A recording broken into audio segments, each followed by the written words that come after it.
Thank you. Good. My name is Wim Remes. I'm a security consultant working in Belgium, and I'm going to talk about Ossec today. There's a lot of information about me on the internet, and there's a great tool that's called Maltigo. I don't know if everybody has ever used it, but if you find my phone number, you can call me and we can go and have a beer. There's three things I want to show you first, before we go into Ossec. I was a volunteer at the Brucon conference in Brussels last year. I don't know if anybody has visited Brucon. We're going to have another event this year in September. If you have something interesting to talk about, the CFP will be open, I think, somewhere this month or next month. And anyway, it's a very good conference. It was awesome last year, and I'm sure it will be awesome this year also. Then I was lucky to be invited to ExcaliburCon, which was a security conference in China. We're going to have another edition this year also. I know it's a stupid picture, and I'm very happy that I'm not in it, but good. If you ever want to combine security and China, this is the place to be. And then the third thing that I'm involved in is the Eurotrash Security podcast. It's me, Craig Balding, Chris John Riley, and Dale Pearson. We met at Brucon, and we were all listening to podcasts. The problem was that all the podcasts that we listened to were hosted by US people, and there was no Eurocentric podcast. So we are really trying to make a European podcast using very basic tools, and it's fun to do, and I think we provide some information that you might find interesting. If there's something we're doing wrong after listening to the first episodes, don't hesitate to give us feedback on that. So, on Ossec, I'm not a developer of Ossec. I have to make that clear. I'm not a developer at all. I started as a user of Ossec, and I've talked with Daniel Sit, who is the lead developer of Ossec, a few times. My job is merely to introduce Ossec to the community and make people use it more to do their log management and system protection. So the tool is developed by Daniel Sit. Somewhere before 2005, he was using Tripwire, which you probably know, on a lot of systems, and he had a lot of problems managing those logs. So he started developing, starting from a problem he had himself, and that developed into SysCheck. It was the first name of Ossec. Then he started building tools around it, and in 2005 he released the first open source version. It's licensed under the GPL v3. Now, the tool itself was very good, but there was no support on it. And Daniel Sit was doing most of the development in his free time. Then he had the opportunity to join Ter Brigade. Ter Brigade was a small company involved in security projects. The project stayed open source, and they provided support on it. So you could get commercial support, but the product stayed open source. And in 2008, Ter Brigade was acquired by Trend Micro, which you know as a big security company. And there have been doubts about the product staying open source, but I've done a talk at ISA a few weeks ago, and there was a guy from Trend Micro in the audience there, and he vowed that it was still going to be open source and it would remain open source. Now, the agenda for today. First, I have to introduce you into the boring parts of log management, the theory behind it. Then we're going to dig into the Ossec features, a little bit of the Ossec architecture, and then I'm going to introduce you how to do log analysis, how it works, and how you can do your own log analysis on any log that you have from any application, from any system that you might want to install Ossec on. So, log management, it's so easy that even the babies can do it. It isn't, okay. There's a lot of sources that logs can come from. First, biggest problem on all systems, if it involves security, there's users interacting with our applications. If there weren't any users, there wouldn't be any need to do log management, there wouldn't be any need for applications either, but good. Then we have the applications, databases behind it, the systems, and they all generate enormous amounts of logs. What I've learned is we look at logs only when there's a problem, to see what has happened. If we could do that proactively, it would be very nice. The reasons why we do log management, I think there's only two. Because we have to, because there's requirements, regulatory requirements. It can be an internal policy. It can be somebody requiring you to do log management. Then you have to. And then there's a very few because they want to. I haven't met any yet. If we're going to look at logs, in any corporate system, you're not going to have only things logging to syslog, but you're going to have your Windows logs, your network appliances will have their own proper format of logs. It's a big mess. Then, if we talk about log standards, the first standard that comes up is syslog. I think you all know syslog. The problem is that it has been abused a lot. With abuse, I mean there's developers. I don't have anything against developers, otherwise I wouldn't be here, or I would be wearing armor. But we're dumping chunks of source code in a syslog. We're dumping usernames, passwords, even credit card numbers in syslog messages. And if we're going to do proper application logging, most of the times we only find cryptic strings that don't mean nothing to somebody analyzing the log. It might mean something to the developer behind the application, but if you're going to put it in production, it's going to be a big problem. Then there's a second type of logs, which are the proprietary logs. There's been efforts by WebSense, by IBM, and then the last one is CEF, is from ArcSight. They thought they were if they were the biggest one, everybody would be adopting their log standard. It hasn't happened. There's some applications now moving to CEF. ArcSight is one of the big SIEM, security incident and event management solutions.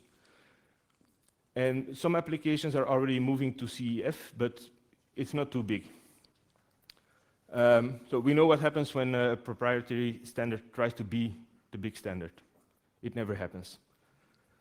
And then we have IDMF, which was an awesome initiative by some academics. It was very complex, and it wasn't in relation with what you see in a production environment. So it didn't materialize either.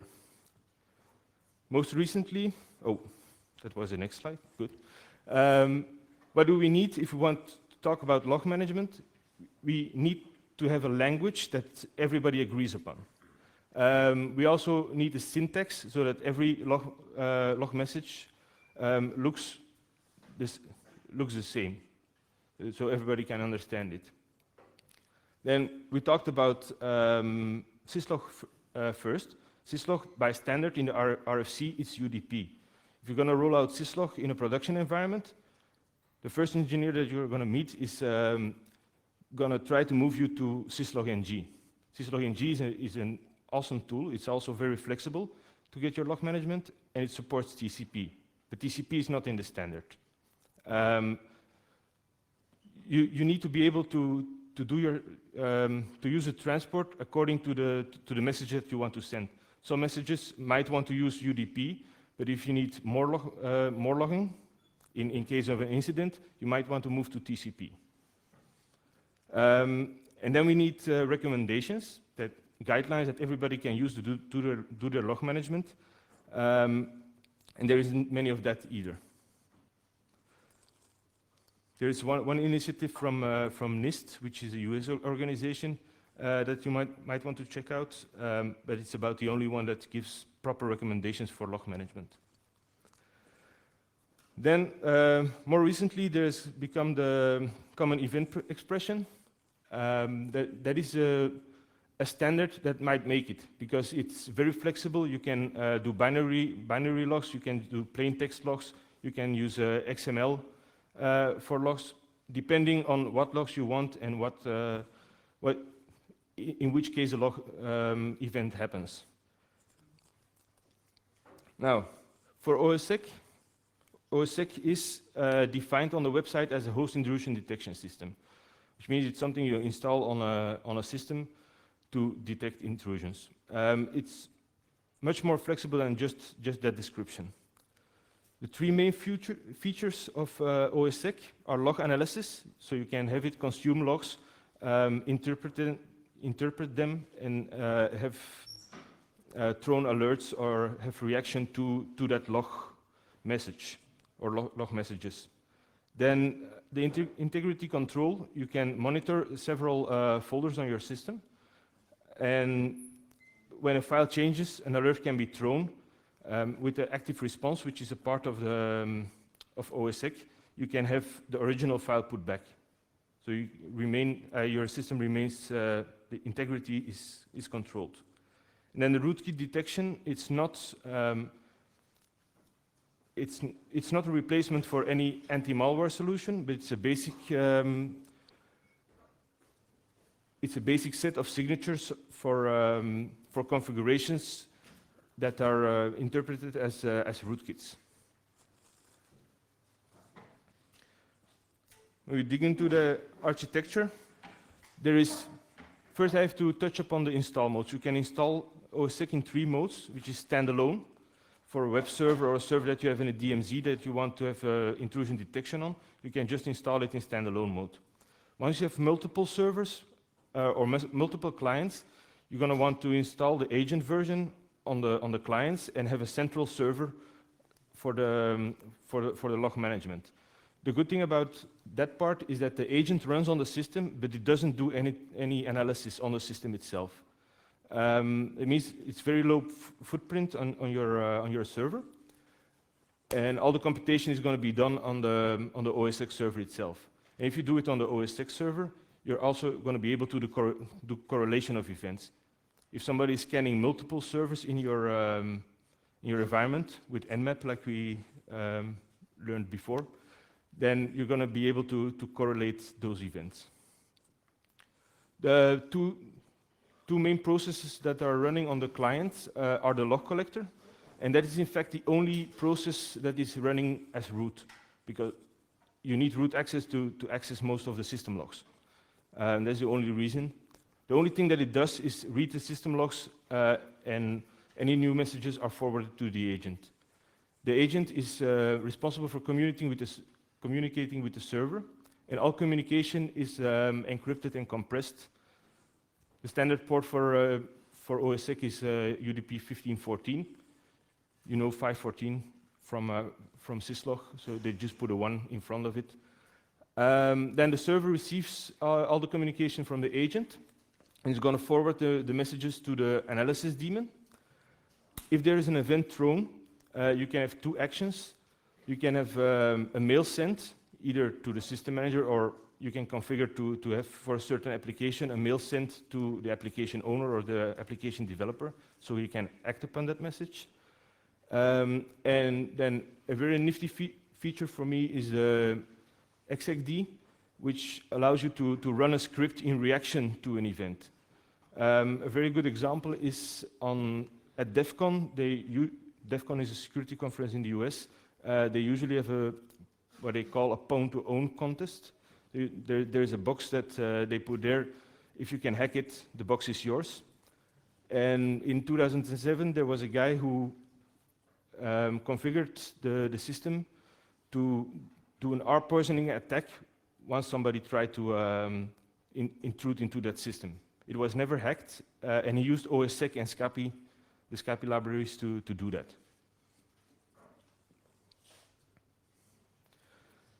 So if you have a complex architecture, you're going to have all your clients running the Ossec client, and you're going to have your central server. That's interesting, but you don't get a good overview of your complete infrastructure. Luckily, your firewall, your switch, and your routers, you cannot install an agent on it because they're closed, but you can have them report using syslog to your Ossec server, and you can interpret those logs as well. So we have servers, we have our network infrastructure. But maybe we have installed an intrusion detection system on our network as well. We can have that report into Ossec as well. Snort is by default supported, so Ossec already has a whole set of rules to read Ossec messages, Snort messages. Then, of course, we have applications, we have databases. We can monitor those logs as well. We just point the Ossec agent, because applications in the database are running on our servers. We point the agent to those log files, and the agent will consume those as well. And then, if we're going to do virtualization, you can install the agent on any Linux or Unix-based system. So even a VMware ESX, you can install the Ossec agent on. And with that, you have a complete centralization of your infrastructure logs.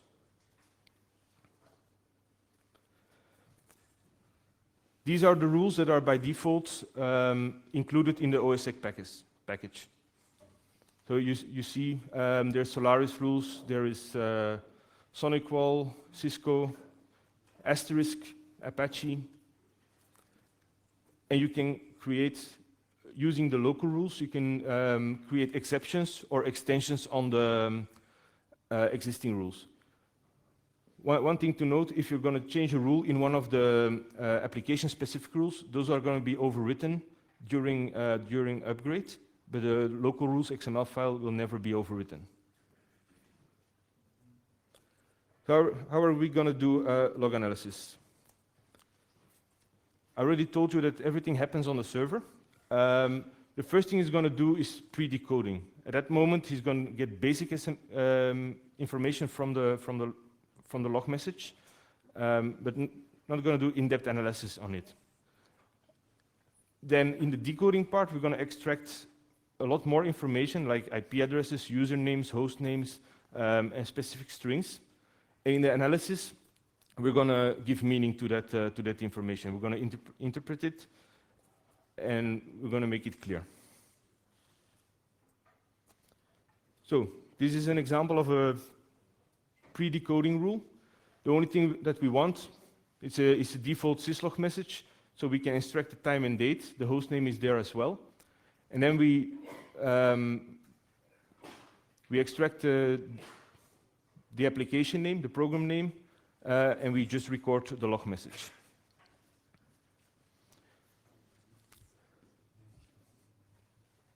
Now, we might have a tool that is monitoring the same application, and then the application name is not going to match, but we want to have that log message for our application as well. So we can use a basic regular expression to extract the application name and still have it in the same rule set. Then in the decoding phase, we're going to have more information extracted. So this is just a basic login message. And again, you see we use regular expressions to define which fields we want. And with the order tag, we give meaning to that information. In the analysis phase, we're going to create rules.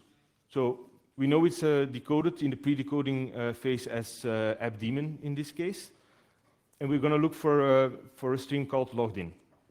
And that means that the user is correctly logged in. And based on the first rule, you see that every rule has a rule ID. And by reusing the rule ID in the next rule, you can create a chain of rules.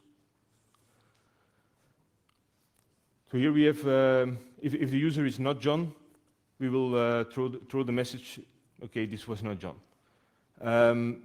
Based on the source IP, we can match it to a CIDR notation of the network.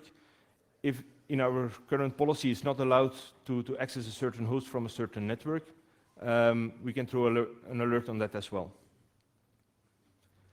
By building rules like that, you can really create a flexible rule tree and have actions taken on certain events. And that really makes it a really flexible tool to manage all the log that is coming in, instead of looking at it when the event has already happened. If you're going to build rules, you're going to have regular expressions. Problem with the real regular expressions in an IDS situation, you may not want the extensive features. You want to have speed because you want to have the messages interpreted as fast as possible. So the Ossec team has decided to build a regis library for the decoders and the rules. There is 2 libraries. This is the first one, which is a very extensive, a more extensive one. And you can build your rules very flexible that way. Then there is a second one, which is actually only used in the rules, and it's the simplest that you can have. You can just look for a string, and then you can have multiple strings chained with the pipe. And this is the fastest one. It's the best to use.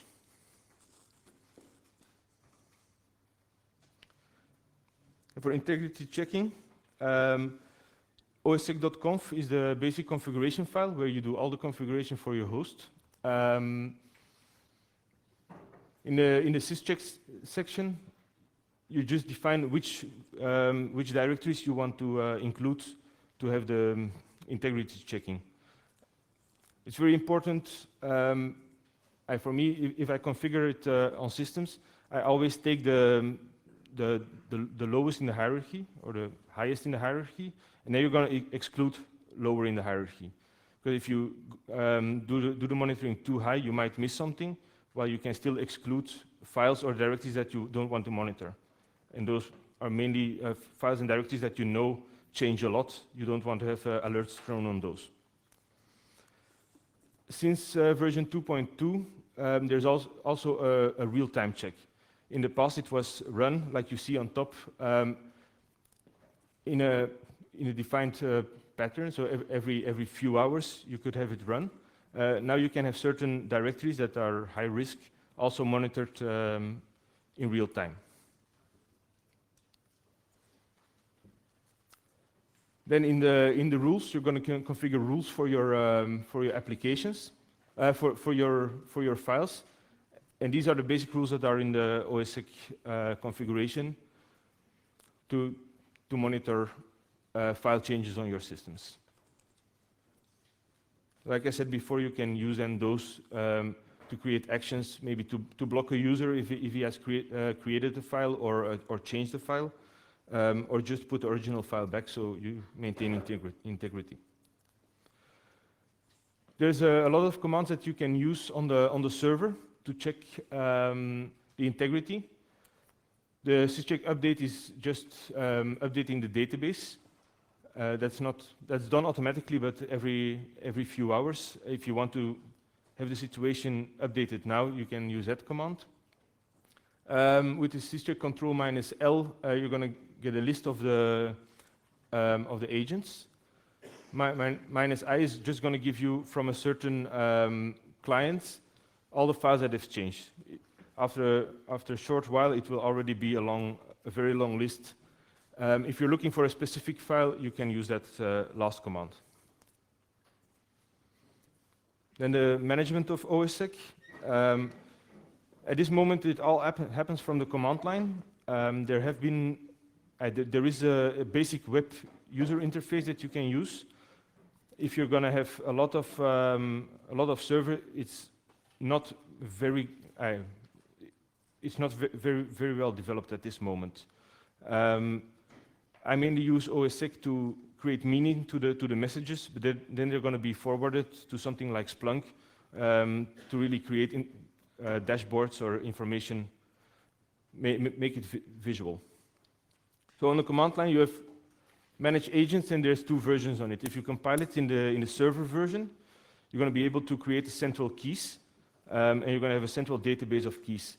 Then on the agent side, the basic functionality is there to import a key, and that's it. Agent control, that's your main tool to control all the behavior of the agents. -LC is going to give you the list of the clients that are currently connected.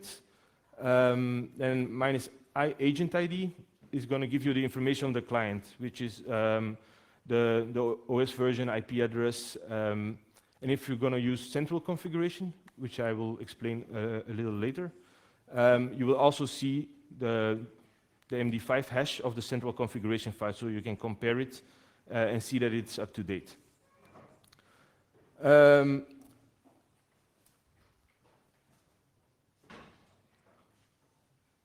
Minus small r a is gonna do the system check and the integrity check and the rootkit detection check on all the agents. Minus r, and then provided with the agent ID, is going to restart an agent, and minus r minus u with the agent ID is going to do the system check on a specific agent. I didn't include central configuration in my slides, but I want to explain it a little bit. You have the possibility to create a central configuration file for all your agents, and that's going to be pushed to the agent every 2 or 3 hours. Now, in that configuration file, you can either specify specific configurations based on the ID of the agents. So if you have 3 web servers, you include in the specific rules for those clients the IDs of those agents, or you can create a configuration file based on the operating system.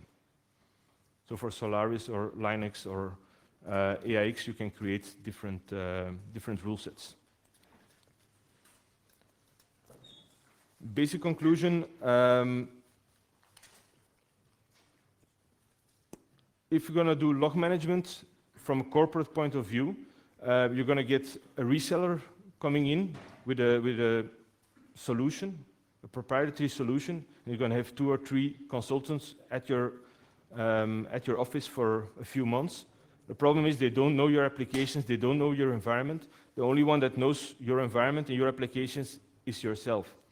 If you're going to start with Ossec, you will have the time to create rules based on your environment and not on what the proprietary solution offers.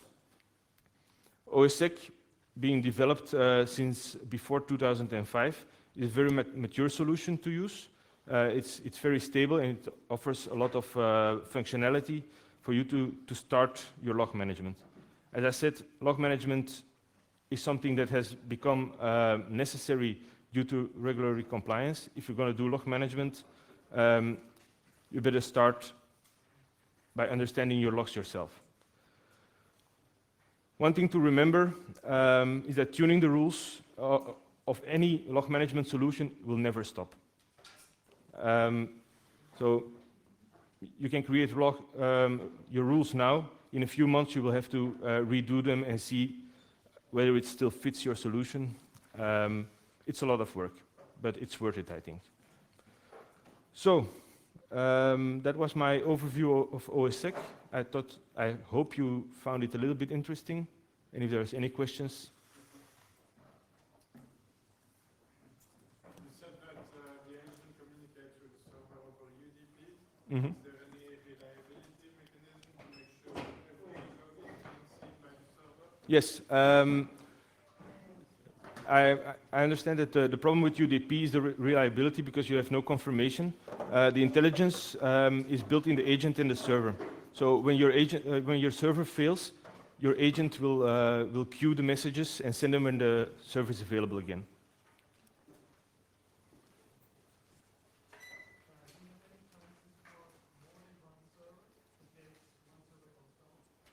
I'm going to walk up to you. Yeah. Are you planning to support more than one server for data collection, just for redundancy and stuff like that? So you're asking if there's a redundancy built in? Yes, so you can just deploy 2 or more servers Yeah. and have one client log to several servers. That is not possible. What you can do, you can have multiple servers. You can have one agent with keys for several servers. It needs some extensive configuration, and in my does this still work? Not from here. Wait, better.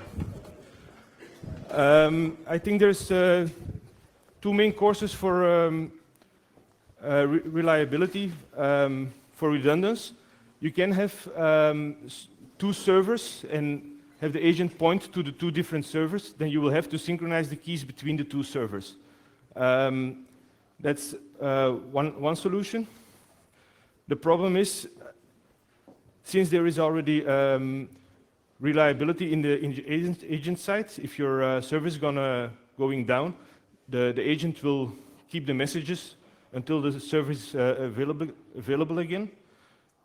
And building a server is really very easy. So basically, you have a server installed in about 20 minutes. It's better to have a backup of your keys and rebuild than have one server running, doing nothing in case maybe the server will crash. But you have the possibility to make redundant servers. I haven't used that possibility yet. Either you yell or I come to you. Do you have any plan to support Windows for your agents? Windows might be... Yeah, the agent is currently supported on Windows from 95 to Windows 7. It's supported on AIX, on Solaris, and on most flavors of Linux.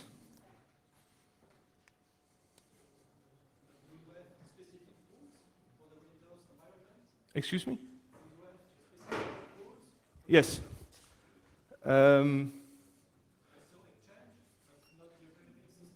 Yes. 1 second.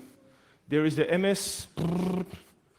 Regarding authentication, there is the DHCP rules at this moment. Yes. What is the agent distribution method used? For the installation of the agent, basically it's a simple install. Does the client has to go to pull the agent? For the configuration or From the server? in most cases there isn't a distribution package for all OSs. So it's a basic install, and normally I create a package for the customer based on the OS that he's using. Right now I'm busy with a project involving Solaris and AIX, so I created basic packages for those.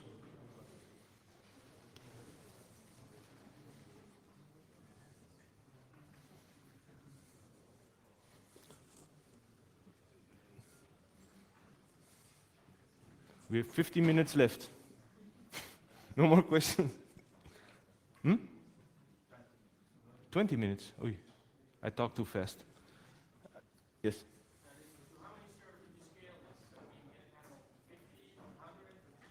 One Ossec server can have about 250 clients. Yeah.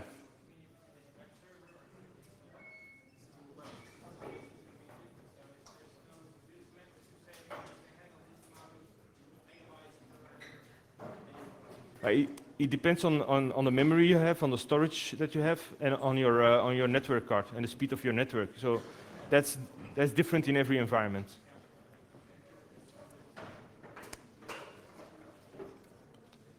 Yes. Excuse me? Yeah. For the file integrity. It records the MD5 and the SHA-1 hash of the file. No, at this moment, no. But it's an open source application, so if you want to contribute, you can do that.